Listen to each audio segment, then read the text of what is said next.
Jor media the echo ചേംബറിലേക്ക് ഏവർക്കും സ്വാഗതം. ഞാൻ രേണു സിദ്ധു. കരുവാറ്റ സംഭവം. ശിവൻകുട്ടി എന്ന് പറയുന്ന ഒരു വയോധികനെ കൊന്ന് 13 വയസ്സുള്ള കൊച്ചുമകൾ നമ്മുടെ എല്ലാവരുടെയും ഹൃദയത്തെ വളരെയേറെ വേദനിപ്പിക്കുന്ന, നടുക്കുന്ന ഒരു സംഭവമായിരുന്നത്.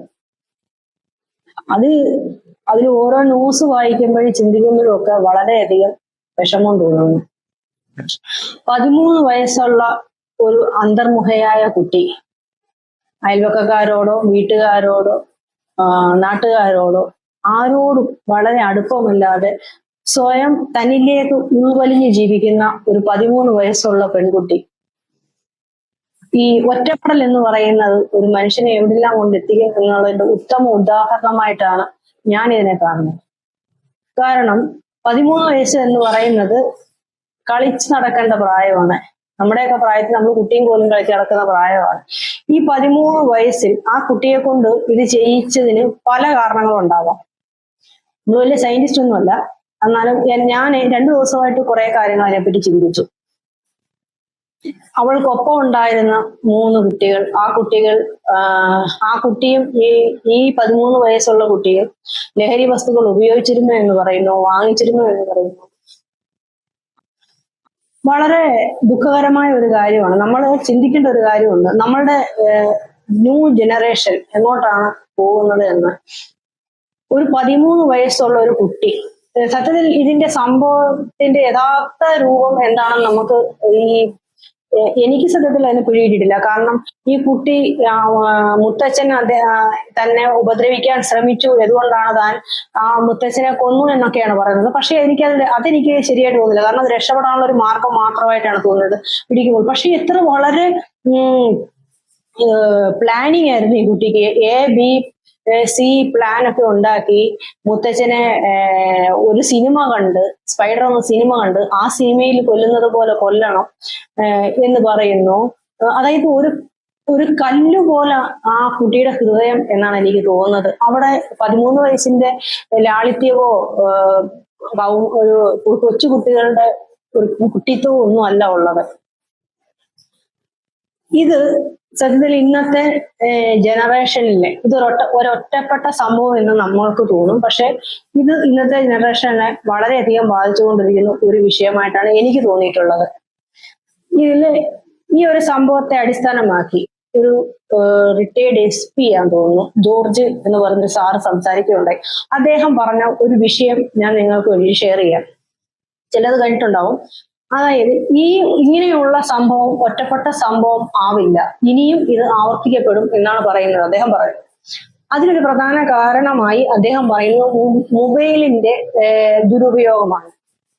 മൊബൈലിന്റെ ദുരുപയോഗം എന്ന് പറയുന്നത് അദ്ദേഹം പറയുന്ന രീതിയിൽ സിമ്പിളായിട്ട് പറയുകയാണെങ്കിൽ, നമ്മളൊരു വീട്ടിൽ ചെല്ലുകയാണെങ്കിൽ അവിടെ ഒരു 3 വയസ്സുള്ള ഒരു കുഞ്ഞുണ്ടെന്ന് വെച്ചു. ആ കുഞ്ഞ് കരയുകയാണ്. കാര്യം ചോദിക്കുമ്പോൾ കുഞ്ഞിന് ഫോൺ കൊടുത്തില്ല, അല്ലെങ്കിൽ ആ കൊച്ചിന്റെ വികൃതിയെ നമ്മളെ കൊണ്ട് അത് വികൃതി മാറ്റാൻ പറ്റുന്നില്ല. അപ്പോൾ പേരൻസ് എന്ത് ചെയ്യും? പിന്നെ നിങ്ങളാണെന്ന് നമ്മൾ ഇപ്പോഴത്തെ ഒരു ജനറേഷൻ എന്ന് പറയുന്ന ഫോണാണ്. അപ്പം ഈ മാതാപിതാക്കൾ എന്ത് ചെയ്യും? ഈ ഫോൺ ഈ കുട്ടിക്ക് കൊടുക്കും. ഈ കുട്ടി ഈ ഫോണും പാട്ട് കേക്ക് എന്തെങ്കിലും, അല്ലെങ്കിൽ ചുട്ടി TV അങ്ങനെയുള്ള കാര്യങ്ങളാണ് ഈ കുട്ടിക്ക് നമ്മൾ വെച്ചു കൊടുക്കുന്നത്. ഏതായാലും മാതാപിതാക്കൾ തെറ്റായ രീതിയിലുള്ളത് വെച്ചു കൊടുക്കാറില്ല. ഒന്നെങ്കിൽ മുക്കാഭാഗം മാതാപിതാക്കളും ചെയ്യുന്നത് ചുട്ടി TV അങ്ങനെയുള്ള കാര്യങ്ങളൊക്കെ ആയിരിക്കും വെച്ചു കൊടുക്കുന്നത്. ചില കുട്ടികൾക്ക് മ്യൂസിക് ഇഷ്ടമാണ്, അങ്ങനെയുള്ള മ്യൂസിക് ഒക്കെ വെച്ചു കൊടുക്കാറുണ്ട്. അത് നല്ലതാണെന്നുള്ള ഒരു എന്താ പറയണ്ടേ, ഒരുപറ്റ ആൾക്കാർ അതിനെപ്പറ്റി പറയുന്നത് നല്ല കാര്യമാണ് കുട്ടികൾക്ക്. പക്ഷെ അത് തെറ്റായ കാര്യമാണെന്നാണ് അദ്ദേഹം പറയുന്നത്. എനിക്കും തോന്നിയിട്ടുണ്ട്. കാരണം ഈ 3 വയസ്സിൽ പഠിക്കുന്ന കുട്ടി ചുട്ടി TV കണ്ടു. അത് കഴിഞ്ഞ് കുറച്ച് വയസ്സ് മേലോട്ട് ചെല്ലുമ്പോൾ, ഒരു 4-5 വയസ്സ് കഴിയുമ്പോൾ അത് കഥകൾ കാണാൻ തുടങ്ങുന്നു.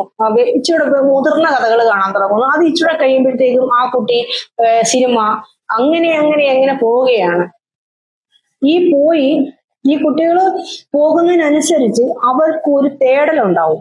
ഇതെന്താണ്, ഇതെങ്ങനെ കാണണം, ഇതെന്തറിയണം എന്നുള്ള ഒരു തേടൽ ഈ കുട്ടികൾക്ക് വന്നുകൊണ്ടിരിക്കും. ഈ കുട്ടികൾ ഈ ഫോണിനകത്തുള്ള കാര്യങ്ങളിൽ ഈ ലോകത്തെ കാണാൻ ശ്രമിക്കുന്നു എന്നുള്ളതല്ലാതെ വെളിയിലുള്ള കാര്യങ്ങളോ ഈ ലോകം എങ്ങനെ പോകുന്നു എന്നത് ചിന്തിക്കാൻ തയ്യാറാകുന്നേ ഇല്ല. ഇപ്പൊ പേരൻസിലോട്ട് വരുവാണെങ്കിൽ പേരൻസ് എന്ത് ചെയ്യും?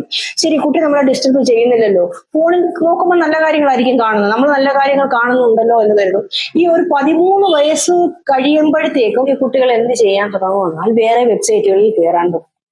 ഒട്ടുമുക്ക മാതാപിതാക്കളും പേരന്റിങ്ങിലുള്ള സെറ്റിംഗ് ഒന്നും ശരിയാക്കി വെക്കാറില്ല. അറിയാം, പക്ഷെ ആൾക്കാരത് സെറ്റിംഗ് ശരിയാക്കി വെക്കാറില്ല. പക്ഷെ ഈ 13 വയസ്സിലുള്ള കുട്ടി തേടുന്നത് എന്താണെന്ന് നമുക്ക് പറയാൻ പറ്റില്ല. ഇതൊരു കൗതുക പ്രായമാണ്. കൗതുകരമായ കാലത്ത് ഈ കുട്ടി പലതും തേടാൻ തുടങ്ങും. അത് എന്തിലൊക്കെ വേണമെങ്കിലും തേടും. പിന്നീട് നമ്മൾക്കിപ്പോ അറിയാവുന്നതിനെക്കാട്ടി കൂടുതൽ കാര്യങ്ങൾ ഈ കുട്ടികൾക്കറിയാം. കാരണം 3 വയസ്സ് മുതൽ അവർ ട്രെയിനിങ് ആണ്. ഒരു പാട്ടിൽ തുടങ്ങി അല്ലെങ്കിൽ ഒരു ചുട്ടി ടിവിയിൽ തുടങ്ങി ഇന്ന് അവർ നിൽക്കുന്നത് മയക്കുമരുന്നിന്റെയും കൊലപാതകത്തിന്റെയും സെക്സിന്റെയും ഒക്കെ ലോകത്താണ്. എല്ലാവരും ഓർക്കും. ഇപ്പൊ ഞാൻ ഉൾപ്പെടുന്ന സമൂഹം എല്ലാവർക്കും നല്ല മക്കൾ അങ്ങനെ ചെയ്യാറില്ല എന്നായിരിക്കും വിചാരിക്കുന്നത്. പക്ഷെ അവരെങ്ങോട്ട് പോകുന്നു എന്നറിയാൻ പറ്റുന്നില്ല. ഇപ്പൊ ഈ അന്തർമുഖം ഈ കുട്ടിയുടെ കാര്യത്തിൽ എനിക്ക് തോന്നുന്നു, അമ്മയുടെ സ്നേഹമില്ല എന്ന് പറഞ്ഞ് ഈ കുട്ടി വളരെയധികം കരയുന്നു എന്ന് പറയുന്നു. എനിക്ക് അമ്മയുടെ സ്നേഹം കിട്ടുന്നില്ല, അച്ഛന്റെ സ്നേഹം കിട്ടിയിട്ടില്ല, എന്നെ എല്ലാവരും ഒറ്റപ്പെടുത്തുന്നു. അതിലൊരു എന്താ പറയുക, ഈ മുട്ടാപ്പോക്ക് ന്യായങ്ങൾ പറയുന്നുണ്ടെങ്കിലും അത് ഈ കുട്ടി പറയുന്ന മുട്ടാപ്പോക്ക് ന്യായങ്ങളാണ്, അച്ഛനെ കൊന്നതിലുള്ള ന്യായങ്ങളാ പറയുന്നതെങ്കിലും അതിലൊരു സത്യമില്ല. നിങ്ങൾ ചിന്തിച്ചു നോക്ക്. അതായത് അമ്മയുടെ ഒരു പ്രായത്തില് വിദേശത്തേക്ക് പോകുന്നു, അവിടെ ഒരാളെ കാണുന്നു, അദ്ദേഹത്തെ കല്യാണം കഴിക്കുന്നു, ഈ കുട്ടിയെ ഓരോ വീടുകളിൽ മാറ്റി മാറ്റി നിർത്തുന്നു, ചിൽഡ്രൻ ഹോമിൽ നിർത്തുന്നു. അവിടുന്ന് ഈ കുട്ടിക്ക് ദേഹോപദ്രവം, തെറ്റായ ടച്ചിങ് ഉണ്ടാകുന്നതായിട്ട് കുട്ടി പറയുന്നുണ്ട്. അപ്പൊ ഇത് പറയുമ്പോൾ ഈ കുട്ടി വികാരപരമായി കരഞ്ഞു എന്നാണ് പറയുന്നത്. നമ്മൾ സൈക്കോളജി പറഞ്ഞ ആ കുട്ടി വികാരപരമായി കരഞ്ഞിട്ടുണ്ടെങ്കിൽ അവിടെ എവിടെയോ ഒരു സത്യമുണ്ട്. അതായത് അച്ഛനും എന്നോട് ആരും സ്നേഹമില്ല എന്ന് പറയുന്നിടത്ത് ആ കുട്ടി വികാരപരമായി പറഞ്ഞിട്ടുണ്ടെങ്കിൽ അതിലൊരു സത്യമുണ്ട്.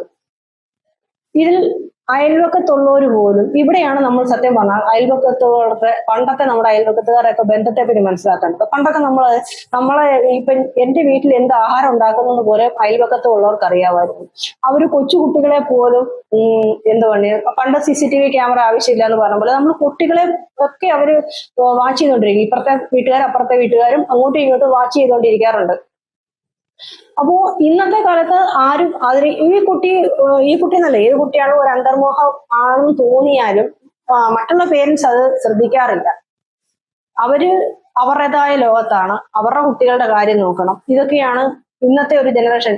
നമ്മൾ ഒത്തിരി വളർന്നു എന്നല്ലേ പറയുന്നത്, നമ്മൾ വളർന്നതിനനുസരിച്ച് നമ്മൾ നശിച്ചുകൊണ്ടിരിക്കുകയാണ്, നമ്മൾ പല മൂല്യങ്ങളും നഷ്ടപ്പെട്ടുകൊണ്ടിരിക്കുകയാണ്.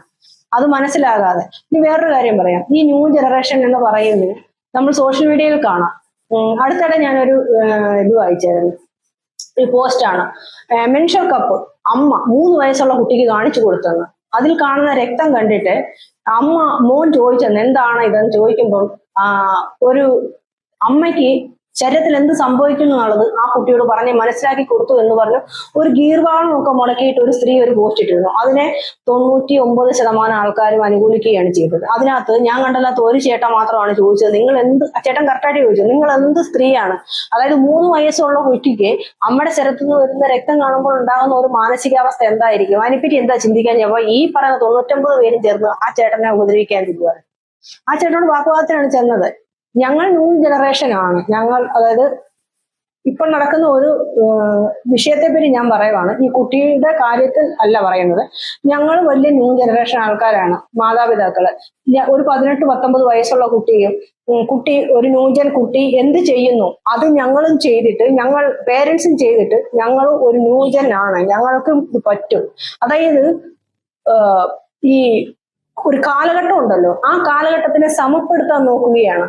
ഇവര് മെച്ചൂരിറ്റി ആയി, പക്ഷേ ഇവര് ഈ ഒരു കൊച്ചുകുട്ടികൾക്കൊപ്പം ഞങ്ങളുണ്ട്, ഞങ്ങൾ സ്വതന്ത്ര ചിന്താഗതിക്കാരാണ്, ഞങ്ങൾക്ക് ഓപ്പൺ മൈൻഡ് ആണ്, നിങ്ങൾക്ക് സർവ്വ സ്വാതന്ത്ര്യം ഞങ്ങൾ തരുന്നു എന്നുള്ള രീതിയിൽ ഈ ലോകത്തെ കാണിക്കാൻ, ഈ സോഷ്യൽ മീഡിയ കാണിക്കാൻ വേണ്ടിയിട്ട് കാട്ടിക്കൂട്ടുന്നതാണ് ഇതൊക്കെ.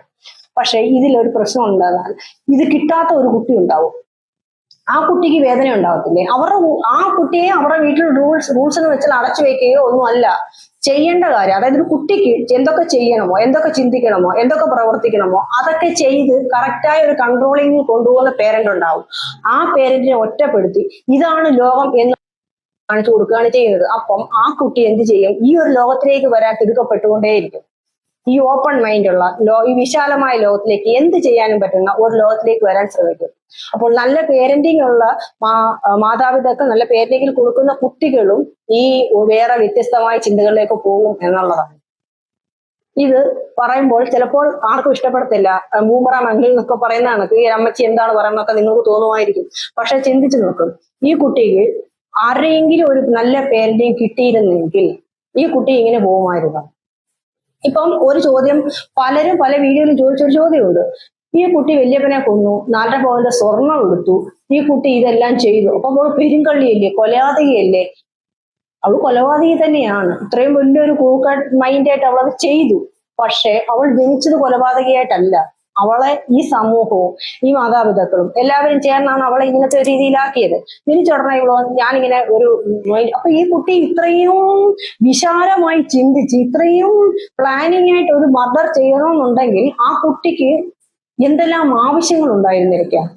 അതായത് നല്ല ആവശ്യങ്ങളും ഉണ്ടായിരുന്നിരിക്കാം, ചീത്ത ആവശ്യങ്ങളും ഉണ്ടായിരുന്നിരിക്കാം. ഈ അപ്പൂപ്പൻ ആ കുട്ടിയെ കൺട്രോൾ ചെയ്യുകയും കുട്ടിക്ക് ആവശ്യമായ കാശ് കൊടുക്കുന്നില്ല എന്നൊക്കെ പറയുന്നുണ്ട്.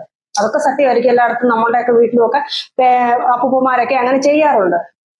പക്ഷെ ഇതൊക്കെ ചെയ്യുന്നപ്പോഴും ഈ കുട്ടി അത് ചെയ്യാൻ കാരണമായത് എനിക്ക് തോന്നുന്നത് മയക്കുമരുന്ന് ഇങ്ങനെയുള്ള ഇത് മാത്രമല്ല. ആ കുട്ടിക്ക് കിട്ടാത്ത സ്നേഹം, കെയറിങ് മറ്റുള്ള കുട്ടികൾക്ക് കിട്ടുമ്പോൾ കാണുമ്പോൾ സ്വയം ഉൾവലിഞ്ഞ് അവളിലേക്ക് തന്നെ പോയി ഞാൻ ഒന്നിനും കൊള്ളാത്തവൾ ആണ് എന്നുള്ള ചിന്തയിൽ നിന്ന് ഈ ആൺകുട്ടികളുമായിട്ടുള്ള സൗഹൃദങ്ങൾ ചേർന്ന് ഒന്നോർത്തു, ആ കുട്ടിക്ക് എവിടെയാണ് നിൽക്കാൻ പറ്റുന്നത്? ചിലർ ഹോമിൽ കൊണ്ടാക്കിയാൽ അവിടെ ഉപദ്രവം, നാട്ടുകാരും മിണ്ടത്തില്ല, അന്തർമുഖിയാണെന്ന് പറഞ്ഞ് മിണ്ടത്തില്ല. ഏത് വെന്ത് വീട്ടിൽ കൊണ്ട് നിർത്തിയാൽ 2 ദിവസം കഴിയുമ്പോൾ മാറ്റിയാണ് നിർത്തുന്നത്. ഒന്ന് ആലോചിക്കേണ്ട കാര്യം, 13 വയസ്സുള്ള കുട്ടിക്ക് അച്ഛന്റെയും അമ്മയുടെയും കെയറിങ് 100% കിട്ടേണ്ട സമയമാണ്. അത് കുട്ടിയാണ്. ആ കുട്ടിയെ ഈ സമൂഹവും ഈ പറയുന്ന ബന്ധുക്കളും ഈ ജനങ്ങളും എല്ലാം ചേർന്നാണ് കൊലപാതകയാക്കിയത്. അത്രയും ഉള്ളൊരു മൈൻഡ് ഉണ്ടാക്കി കൊടുക്കാനായിട്ട് ഈ കുട്ടിക്ക് ഫോൺ ഉണ്ടെന്ന് പറയുന്നു. ഈ 13 വയസ്സുള്ള കുട്ടിക്ക് ആരാണ് ഫോൺ വാങ്ങിച്ചു കൊടുത്തത്? ഈ ഫോൺ വാങ്ങിച്ചു കൊടുക്കാനുള്ള പൈസ ആരാണ് കൊടുത്തത്? അവിടെ എനിക്ക് തോന്നുന്നത് അവർ അമ്മയായിരിക്കും. കാരണം ഈ കുട്ടിയുടെ ശല്യം സഹിക്കാൻ പറ്റാത്തത് കൊണ്ടാണ് അമ്മ വാങ്ങിച്ചു കൊടുത്തത്. എന്തുകൊണ്ട് അമ്മയ്ക്ക് തിരിച്ചു പറയാൻ പറ്റുന്നില്ല എന്ന കാര്യം അറിയാവോ? ഈ അമ്മയ്ക്ക് അവരെ പറയാനുള്ള പോയിന്റ് വെക്കാൻ പറ്റത്തില്ല. കാരണം ഈ കുട്ടിയെ അമ്മ വളർത്തുന്നില്ല. വീട്ടുകാരെ എല്ലാം വീട്ടുവിട്ടാണ് വളർത്തുന്നത്. ഇങ്ങനെ കുറെ കാര്യങ്ങളുണ്ട്. അപ്പോൾ നമ്മൾ ഈ കുട്ടിയെ ഞാൻ ന്യായീകരിക്കുകയല്ല. 13 വയസ്സുള്ള അത് വിഷമം, ഇതിന് ന്യായീകരണം എന്നല്ല കേട്ടോ, വിഷമം എന്നാണ് പറയേണ്ടത്. 13 വയസ്സുള്ളപ്പോൾ കളിച്ച് നടക്കേണ്ട ഒരു കുഞ്ഞ് കൊലപാതകയാകണമെന്നുണ്ടെങ്കിൽ ആ കുട്ടിക്ക് എന്തെല്ലാം പ്രശ്നം ഉണ്ടാവും. എല്ലാരും പറയുന്നത് ഭയങ്കര പ്ലാനിങ് ആയിരുന്നു.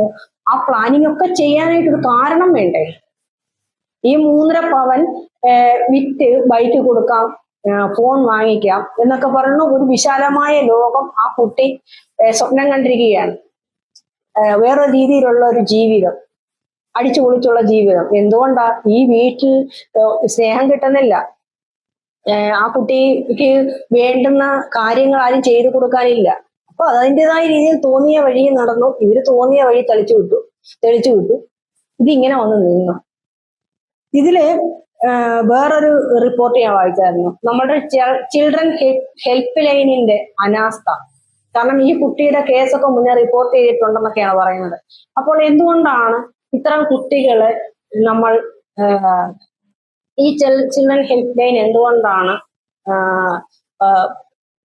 ഒരു ശരിയായ ഗൈഡിങ് നൽകി ഈ കുട്ടി, അപ്പൊ ഇവരൊക്കെ മുന്നേ പോയിട്ടുണ്ടെങ്കിൽ ഇവർക്ക് ശരിയായ ഗൈഡിങ് അപ്പൊ കൊടുക്കേണ്ടതായിട്ടുള്ള ഒരു ആവശ്യം ഉണ്ടാവില്ലേ? എന്തുകൊണ്ടാണ് അത് ചെയ്യാത്തത്? കുറച്ചു മുന്നേ ഒരു 2-3 മണിക്കൂറിന് മുന്നേ ഒരു കൂട്ടുകാരനെയാണെന്ന് തോന്നുന്നു, ഒരു കൂട്ടുകാരൻ, ഒരു 10-20 വയസ്സുള്ള ഒരു പയ്യനെ കണ്ടു. നമ്മളുടെ കേരളത്തിലെന്നല്ല, ഇന്ത്യയിൽ മൊത്തം ഇത് തന്നെയാണ്. കേരളത്തിൽ ഏറ്റവും കൂടുതലാണ്. നല്ല സംസ്കാരമുള്ള നാടാണ് നമ്മുടേത്. പക്ഷെ നമ്മുടെ നാട്ടിൽ സംഭവിക്കുന്നത് ഏറ്റവും കൂടുതൽ എനിക്ക് തോന്നുന്നത് കേട്ടോ, ഏറ്റവും കൂടുതൽ ഈ മയക്കുമരുന്ന് ഇതൊക്കെ ഉപയോഗിക്കുന്നത് നമ്മുടെ നാട്ടിലത്തെ കുട്ടികളാണെന്ന് തോന്നുന്നു. ഭയങ്കരമായിട്ട് അഗ്രസീവ് ആവുകയാണ് കുട്ടികൾ. ഇവർക്ക് എന്താണ് വേണ്ടത്? അപ്പോൾ നമ്മളൊരു സ്നേഹം, കെയറിങ് ആവശ്യമാണെങ്കിലും ഇവര് എന്തുകൊണ്ടാണ് ഒരു വിശാലമായ ലോകം കാണുകയും അതിനു വേണ്ടിയിട്ട് എന്തും ചെയ്യാൻ തയ്യാറാകുകയും ചെയ്യുന്നത്? ഒരുപക്ഷെ ഇവർ ഈ മയക്കുമരുന്നുകളൊക്കെ ഉപയോഗിച്ച് ഇവരുടെ തലച്ചോറുകള് വികലമായ ചിന്തകളാണോ വരുന്നത്? ഇതിനെപ്പറ്റിയൊക്കെ ചിന്തിക്കേണ്ടി. നമ്മൾ നമ്മളുടെ കുട്ടികളെ സ്നേഹത്തോടെയും കുട്ടികളെ കുട്ടികളായിട്ട് കണ്ട്, ഞാൻ പാട് വാങ്ങിക്കാൻ അയക്കും, ഞാൻ സിഗരറ്റ് വാങ്ങിക്കാൻ അയക്കും, ഇതല്ല ജീവിതം, ഇതല്ല മോഡേൺ എന്ന് പറയുന്നത്. നമ്മൾ സ്വതന്ത്രമായി ചിന്തിക്കുക, സ്വതന്ത്രമായി ചിന്തിക്കാൻ കുട്ടികളെ പ്രാപ്തരാക്കുക എന്ന് പറയുന്നത് ഇതല്ല. സോഷ്യൽ മീഡിയയിൽ കാണിക്കുന്നതല്ല. ഇതിനെ കാണിക്കാൻ കാണിക്കുമ്പോഴാണ് ഇങ്ങനെയുള്ള പല പല കാര്യങ്ങളുണ്ട്. എന്ത് വേണമെങ്കിലും എനിക്ക് ചെയ്യാം. 19 വയസ്സുള്ള കുട്ടിയെ വണ്ടിയെ കൊടുത്ത് വിട്ടിട്ട് അത് പോലീസുകാരൻ പിടിച്ചു വെച്ചപ്പോൾ പോലീസുകാരനെ എതിര് പറഞ്ഞ് എഴുതിയവരൊക്കെ ഉണ്ട്. പോലീസുകാരൻ ചെയ്തത് കുറ്റമാണ്. 19 വയസ്സായ ഒരു പയ്യനെ രാത്രി 1 മണിക്ക് കാണുമ്പോൾ പിടിച്ചു വെക്കണം, അതാണ് നിയമം. പിടിച്ചു വെച്ചിട്ട് ചോദ്യം ചെയ്യും. അതിന് പോലീസുകാരന്റെ മണ്ടയ്ക്ക് കയറിയിട്ട് കാര്യമില്ല. അങ്ങനെ മണ്ടയ്ക്ക് കയറാൻ ചെല്ലുന്നുണ്ട്. ഈ ഒരു മോഡേൺ യുഗം നമ്മൾ ഉണ്ടാക്കാൻ നോക്കുന്നില്ലേ? അതാണ് ഇതിനൊക്കെ പ്രശ്നം. അപ്പൊ ഇത്രേ പറയാനുള്ളൂ. എനിക്ക് കുട്ടി ചെയ്തത് തെറ്റ് എന്ന് ചോദിച്ചാൽ 100% തെറ്റാണ്. വളരെ പ്ലാനിങ് ആയിട്ട് ഈ കുട്ടി ചെയ്തിട്ടുണ്ട്. പക്ഷെ അതിലെനിക്ക് വിഷമവുമുണ്ട്. 13 വയസ്സുള്ള കുട്ടി ഇങ്ങനെ ചെയ്യുന്നതിൽ വളരെയധികം വിഷമമുണ്ട്. ഇവിടെ ഈ കുട്ടിയുടെ കൂടെ നിന്ന മറ്റേ കുട്ടികളുണ്ടല്ലോ, ആ കുട്ടികളോടും എന്താ പറയണ്ട, എനിക്ക് അത്ര അനുകമ്പ ഇല്ലെങ്കിലും കാരണം ഈ അന്തർമുഖയായ കുട്ടിയോട് എനിക്കൊരു എന്താ പറയുക, ഒരു അമ്മയായിട്ട് എനിക്കൊരു അനുകമ്പ തോന്നുന്നുണ്ട്. പക്ഷെ ആ കുട്ടി ചെയ്തത് തെറ്റ് തന്നെയാണ്. അതിനുള്ള ശിക്ഷ അവൾ അനുഭവിക്കുക തന്നെ വേണം. അനുഭവിച്ച് അവൾക്ക് കൗൺസിലിംഗ് ഒക്കെ കൊടുക്കാന്ന് പറയുന്നുണ്ട്. ആ കൗൺസിലിംഗ് എല്ലാം കഴിഞ്ഞ് നല്ലൊരു കുട്ടിയായിട്ട് വെളിയിൽ വരട്ടെ. അപ്പോൾ വെളിയിൽ വരുമ്പോൾ അവൾ ഈ അന്തർമുഖയായിട്ട് നാം ഈ വിഷമങ്ങളെല്ലാം അനുഭവിക്കുമ്പോഴും ആരും കൂട്ടായിട്ട് നിന്നിട്ടുണ്ടായിരുന്നില്ല. ഇവൾ വെളിയിൽ വരുമ്പോൾ ഇതിനെക്കാട്ടിൽ അവളെ ആക്രമിക്കപ്പെട്ടേക്കാം, ഇതിനെക്കാട്ടി വലിയൊരു സിറ്റുവേഷനിലേക്ക് അവൾ തള്ളിവിട്ടേക്കാം. ഇന്ന് ഈ കുട്ടിയെ പറ്റി കുട്ടി കൊലപാതകയാണ്, അങ്ങനെയാണ് ഇങ്ങനെയാണെന്നൊക്കെ പറയുന്ന സമൂഹം വേറെ പിന്നെയും അവളെ ഇതിലേക്ക് തള്ളിവിട്ടേക്കാം. അങ്ങനെ നമ്മൾ ചേർത്ത് പിടിക്കണം. ചേർത്ത് പിടിക്കാന്ന് വെച്ചാൽ നാളെ ഒരാളെ കൊല്ലണം എന്നുള്ളതല്ല. ആ കുട്ടിയെ നല്ല രീതിയിലാക്കി ഗവൺമെന്റ് ഈ കുട്ടിക്ക് നല്ല കൗൺസിലിംഗ് കൊടുത്ത് ഈ കുട്ടി ജയിലിൽ നിന്ന് വെളിയിൽ വരുമ്പോഴത്തേക്കും ജീവിക്കാനുള്ള സാഹചര്യം ഒരു വ്യക്തിയാണെന്ന് ഈ സമൂഹത്തില് ആ വ്യക്തിയെ നല്ല രീതിയിൽ ഒരു ജീവിതം ഉണ്ടാക്കി കൊടുക്കേണ്ടത്, അല്ലെങ്കിൽ തെറ്റിയ ആളെ തിരുത്തി കൊണ്ടുവന്ന് നമ്മൾ നല്ല രീതിയിൽ ജീവിപ്പിക്കേണ്ട ഒരു കടമ ഗവൺമെന്റിനും ഉണ്ട്. ഗവൺമെന്റിന് ഹെൽപ്പ് ചെയ്യേണ്ട ഒരു കടമ നമുക്കും ഉണ്ട്. അപ്പൊ നമ്മുടെ കുട്ടിയെ 13 വയസ്സുള്ള കുട്ടി ഇങ്ങനെ ചെയ്തെങ്കിൽ നമ്മൾ കുറ്റവാളികൾ തന്നെയാണ്. എന്നാലും ആ കുട്ടി ശിക്ഷ കഴിഞ്ഞ് വെളിയിൽ വരുമ്പോൾ പിന്നെയും ക്രൂശിക്കാൻ പാടില്ല. അതേസമയം അവൾ വീണ്ടും ഒരു വലിയ ക്രിമിനലായി മാറുകയാണെന്നുണ്ടെങ്കിൽ ഒരിക്കലും സപ്പോർട്ട് ചെയ്യുകയേ ചെയ്യരുത്. ഇത് 13 വയസ്സുള്ള ഒരു കുഞ്ഞിനുള്ള കൺസെൻട്രേഷനിലാണ് ഞാൻ പറയുന്നത്. ഇതേ കുട്ടി വലിയൊരു രീതിയിലേക്ക് വളരുകയാണെങ്കിൽ ഒരിക്കലും ഈ പരിഗണന കൊടുക്കരുത്. അത് നമ്മളാണെങ്കിലും നമ്മുടെ കുട്ടിയാണെങ്കിലും നമ്മൾ തിരിച്ചു കൊടുക്കുക തന്നെ വേണം. എതിർപ്പ് ഉണ്ടാവും ഞാൻ ഈ പറഞ്ഞതിനൊക്കെ. പക്ഷെ എനിക്ക് തോന്നിയ കാര്യങ്ങളാണ് ഞാൻ പറഞ്ഞത്.